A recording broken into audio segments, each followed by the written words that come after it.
नमस्कार दोस्तों, स्वागत है आपका हमारे YouTube चैनल सूर्य IQ एकेडमी में। आज हम चैप्टर करेंगे growth of the Indian economy, sectoral analysis and contribution.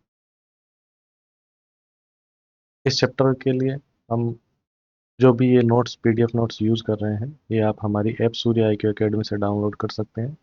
ये गूगल प्ले स्टोर पे अवेलेबल है और वहाँ से आप डाउनलोड कीजिए और उसके बाद में इस वीडियो को देखिए तो आपको और ज़्यादा अच्छे से समझ में आएगा। तो चलिए स्टार्ट करते हैं। Growth of the Indian economy, sectoral analysis and contribution, macro economic overview and future goals. सबसे पहले अपन देख लेते हैं कि इंडिया की आज की डेट में ग्लोबल स्टैंडिंग क्या है। अगर ग्लोबली अपन देखें तो इंडिया किस पैरामीटर में है। तो इंडिया करंटली क्या है, फोर्थ लार्जेस्ट ग्लोबल इकोनॉमी और GDP कितनी है, 4.19 ट्रिलियन इन 2025। तो इसमें क्या है, आपको रिलेटिव पोजीशन इंडिया की भी पता होनी चाहिए। अब अगर यूएस की बात करें तो यूएस कहाँ पे है, लगभग लगभग 31 से 32 ट्रिलियन डॉलर पे है। डॉलर ट्रिलियन, ठीक है। ये होगी यूएस की पोजीशन। बात करें चाइना की, चाइना कहाँ पे है, चाइना है लगभग लगभग 20 से 21 ट्रिलियन, ठीक है। उसके बाद में 3 नंबर पे है जर्मनी। जर्मनी कितने पे है, 5 से 6 ट्रिलियन डॉलर का, ठीक है। उसके बाद में इंडिया है, ठीक है। और इंडिया के जस्ट पीछे है जापान, ठीक है। तो ये मेन इकोनॉमीज हैं वर्ल्ड की 5। अभी इंडिया को बहुत ज़्यादा प्रोग्रेस करनी है क्योंकि अपन है 4 ट्रिलियन डॉलर पे। अभी तो हमको जर्मनी को एक्सीड करना है, फिर चाइना ऑलरेडी अपन से 5 गुने पे है और यूएस तो 30 ट्रिलियन डॉलर। अब बात कर लें जीडीपी ग्रोथ की, तो जीडीपी ग्रोथ जो 25 में है वो 6.4% है। इनकम क्लासिफाई, वर्ल्ड बैंक क्या करता है, वर्ल्ड की जितनी भी इकोनॉमीज हैं उनको क्लासीफाई करता है कि उनका स्टेटस इनकम के अकॉर्डिंग क्लासीफाई करता है। तो इसके क्लासिफिकेशन में क्या है, उसमें इंडिया क्या लोअर मिडिल इनकम कैटेगरी में आता है। Lower income, lower middle income category. अब अपन इसमें बात कर लेते हैं वर्ल्ड बैंक की। तो वर्ल्ड बैंक क्या है, 4 कैटेगरी इसने बनाई है। पहली है लो इनकम, ये कब होती है, $1135 से कम, ठीक है। ये पहली कैटेगरी है। दूसरी क्या है, लोअर मिडिल, जो अपन है लोअर मिडिल। इसमें क्या है, $1136 से 4495, 4495, ठीक है। ये हो गया लोअर मिडल। अब इसमें एक और आता है अपर मिडल।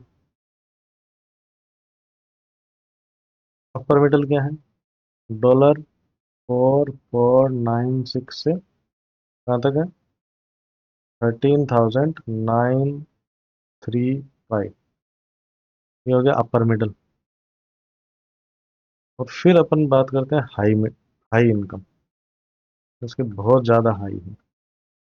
वो है मोर देन कितनी, 13,935। ये क्लासिफिकेशन है। तो इस क्लासिफिकेशन के अकॉर्डिंग अभी अपन लोअर मिडिल ग्रुप में है और अपनी पर कैपिटा इनकम कितनी है, 2880, मतलब समवेयर इसके मिडल में है। इंडिया क्या है, विकसित भारत का सपना है 2047 तक डेवलप नेशन बनना है। टारगेट कर रहे हैं 30 ट्रिलियन इकोनॉमी। कितनी, 30 ट्रिलियन, जो अभी यूएस है, ऑलरेडी है। और पर कैपिटा इनकम अपन सोच रहे हैं $20,000 से $25,000 के बीच में। इसके लिए क्या चाहिए, 8% की ग्रोथ रेट चाहिए पर ईयर। और ये अचीवमेंट कैसे होगा, टेक्नोलॉजी है, इनोवेशन है, ग्लोबलाइजेशन होगा, नॉलेज ड्रिवन इंडस्ट्री आईटी वगैरह है, उसमें अपन को जाना पड़ेगा। अब हिस्टोरिकल बात कर लेते हैं। 19 1950 से 2025 के बीच में प्राइमरी सेक्टर है जो एग्रीकल्चर वगैरह जो है उसका क्या है, डिक्लाइन हुआ है। कंट्रीब्यूशन कितना, 56% पहले हुआ करता था, 18% हो गया। सेकेंडरी सेक्टर कितना हो गया, मैन्युफैक्चरिंग 15 से 27% हो गया। और टर्शरी सेक्टर मतलब जो सर्विस सेक्टर है वो 28 से 55 हो गया।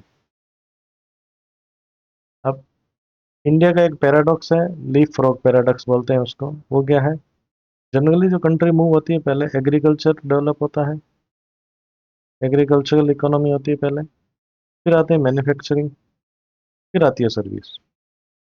और इंडिया ने क्या किया, मैन्युफैक्चरिंग स्किप हो गई है, सीधी एग्रीकल्चर से अपन सर्विस सेक्टर बन गए।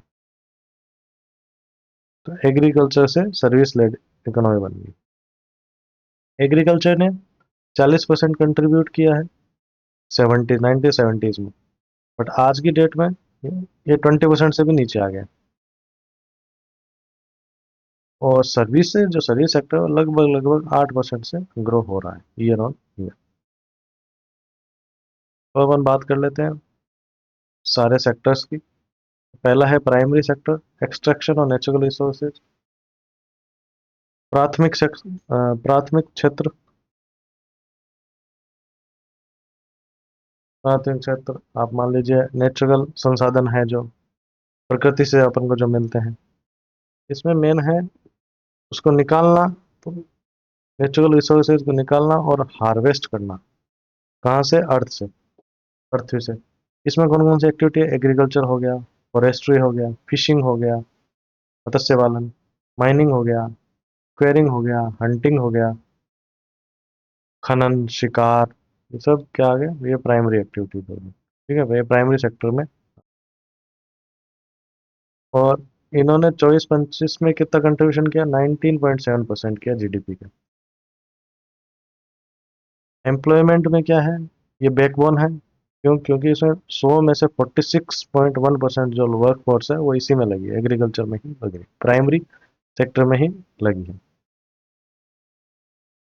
पहले क्या है, मेन तो जो अपन पहले थे गेहूं बाजरा ये सब लगाते थे, पर आज की डेट में क्या हो गया, अपन हाई वैल्यू वाले एग्रीकल्चर स्टॉक में शिफ्ट हो गए। हॉर्टिकल्चर हो गया, लाइव स्टॉक हो गया, फिशरीज हो गया,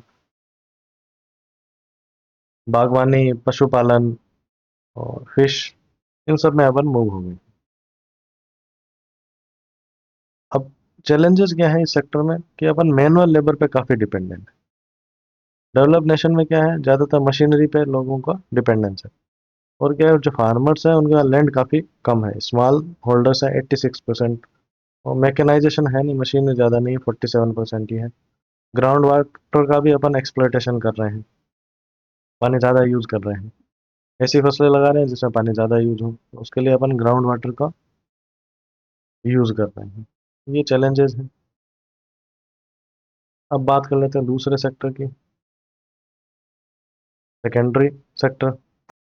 अब ये सेकेंडरी सेक्टर क्या करता है, द्वितीय क्षेत्र क्या, मैन्युफैक्चरिंग हो गया, इंडस्ट्री हो गया। ये क्या करता है, जो रॉ मटेरियल प्राइमरी सेक्टर से जो रॉ मटेरियल आता है उसको क्या करता है, ये फिनिश गुड्स बनाता है।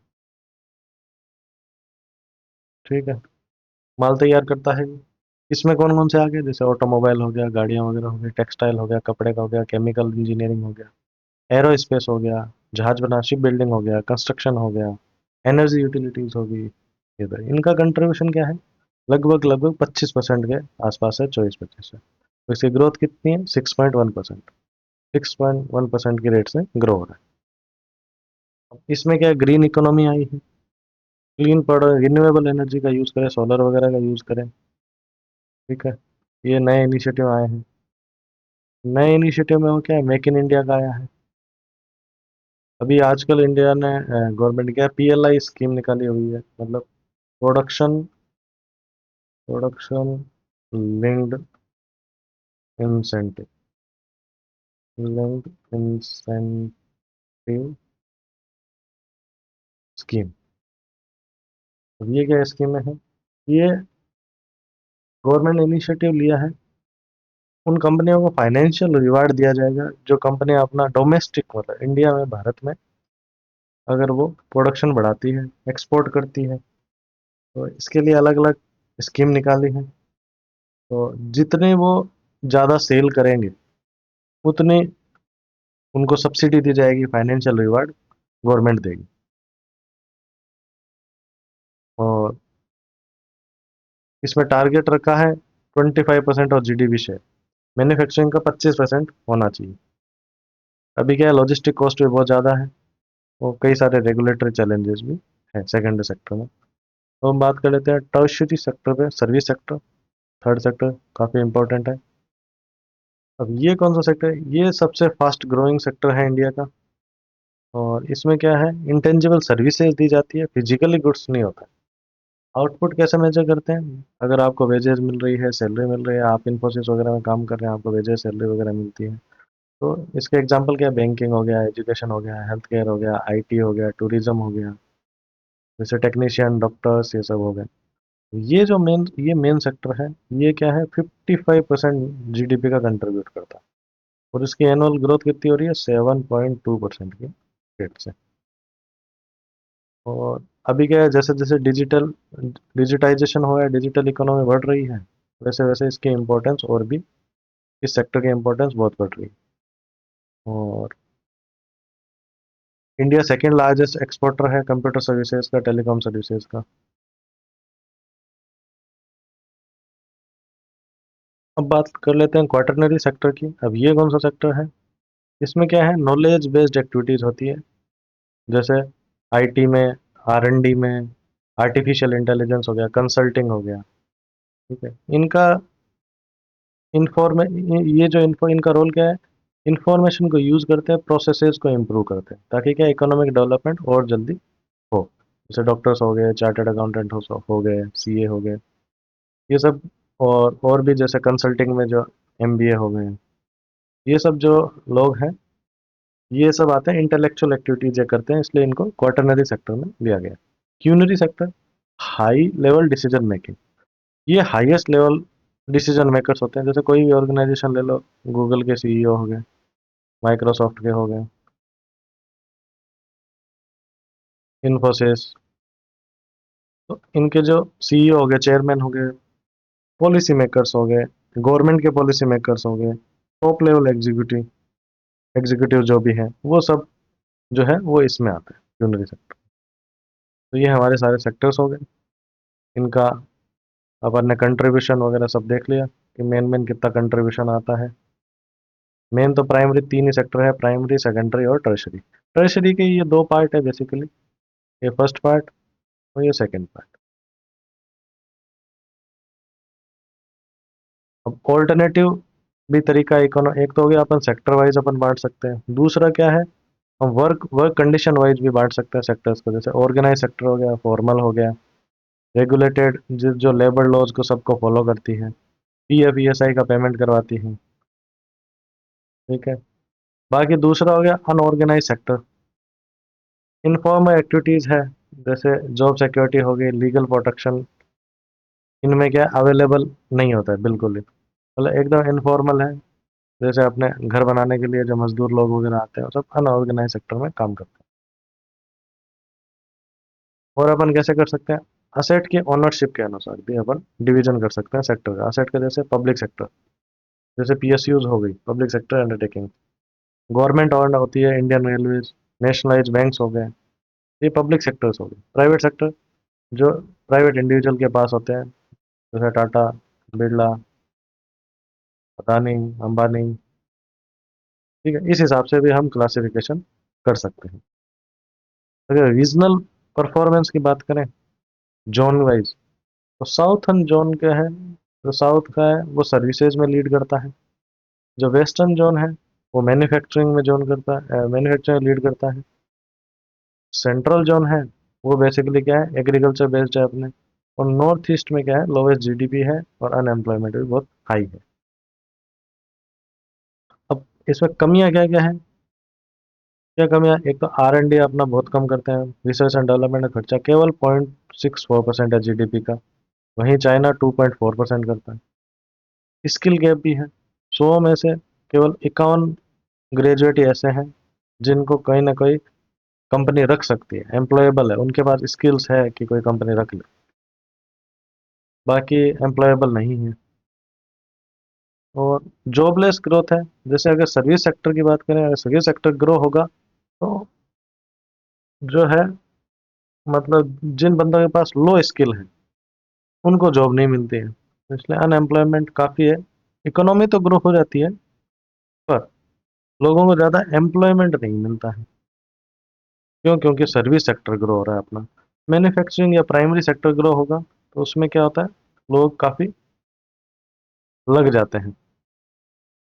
और मिडिल इनकम ट्रैप भी है। हम क्या है, ये हो सकता है कि हम ज़्यादा डेवलप ना हो तो हम मिडिल इनकम ग्रुप में रह जाएं। जो आपको क्लासिफिकेशन बताया था वो देखेंगे, ये जो क्लासिफिकेशन था वर्ल्ड बैंक का, हो सकता है अपन ये जो लोअर मिडल जो है इससे अगर अपन बढ़ भी गए तो ये अपर मिडल तक अपन रुक जाएंगे बस। इससे अपन आगे नहीं जा सकते, हाई इनकम में नहीं जा सकते। ठीक है, तो ये भी एक हो सकता है। वे फॉरवर्ड क्या है, अगर 8% ग्रोथ करनी है तो अपन को इन्वेस्टमेंट बढ़ाना पड़ेगा इकोनॉमी में, कितना, 35% के आसपास। और यूनियन बजट जो 24-25 आया था उन्होंने कई सेक्टर्स भी आइडेंटिफाई किए जिसकी वजह से हो सकता है, एक तो एग्रीकल्चर बढ़ाना पड़ेगा, एक एमएसएमई पे ध्यान देना पड़ेगा, और प्राइवेट इन्वेस्टमेंट भी काफ़ी बढ़ाना पड़ेगा, और एक्सपोर्ट्स बढ़ाने पड़ेंगे।